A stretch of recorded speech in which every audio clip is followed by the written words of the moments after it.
कपाळावर ठसठशीत कुंकू, अंगावर ग्रामीण वेशभूषेतलं लुगडं, कष्टाने रापलेलं शरीर अशी तिची वेशभूषा।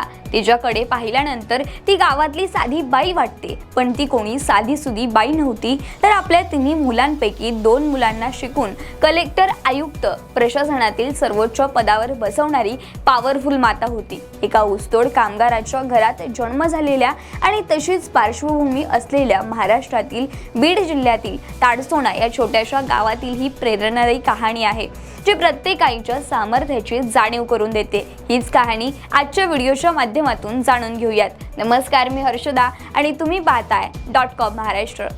ही कहाणी आहे आसराबाई मुंडे यांच्या साध्या शेतकरी मातेची। नुकतंच त्यांचं वृद्धापकाळाने निधन झालं।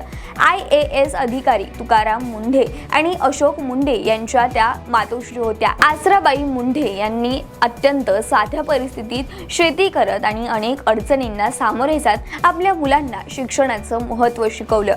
घरची परिस्थिती मर्यादित असली तरी त्यांनी कधीही आपल्या मुलांच्या शिक्षणाबाबत तडजोड केली नाही। त्यांचा एकच विश्वास होता, शिक्षण आणि प्रामाणिकपणा माणसाला मोठं बनवतात। अत्यंत कठीण परिस्थितीत जिद्दीनं त्यांनी आपल्या 3ही मुलांना शिकवण दिली। त्यातील 2 मुलं कलेक्टर आणि 1 मुलगा वरिष्ठ पदावर पोहोचला आणि 1 मुलगा प्राध्यापक आहे। शिक्षणाचं महत्त्व पटवून दिल्यामुळे आणि याच संस्कारांमुळे त्यांच्या 2 मुलांनी मोठं स्वप्न पाहिलं आणि ते पूर्णही केलं। त्यांचे सुपुत्र तुकाराम मुंढे आणि त्यांचे मोठे बंधू अशोक मुंडे यांनी प्रशासनात उच्च पद गाठलं, देश सेवेचा मार्ग निवडला। तुकाराम मुंढे हे महाराष्ट्रातील अत्यंत प्रामाणिक, धाडसी आणि कर्तव्यदक्ष अधिकारी म्हणून ओळखले जातात। त्यांनी जिथे जिथे काम केलं तिथं शिस्त, पारदर्शकता आणि भ्रष्टाचार विरुद्ध कठोर भूमिका घेतली। त्यांच्या कामामुळे सामान्य नागरिकांनी प्रशासनाबद्दल विश्वास निर्माण झाला। त्यांचे मोठे बंधू अशोक मुंढे यांनीही आपल्या कार्यातून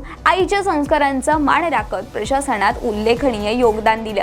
या यशामागे कोणताही मोठा वारसा नव्हता, मोठी संपत्ती नव्हती, होतं ते फक्त आईचे संस्कार, कष्ट आणि शिक्षणावर असलेला अढळ विश्वास।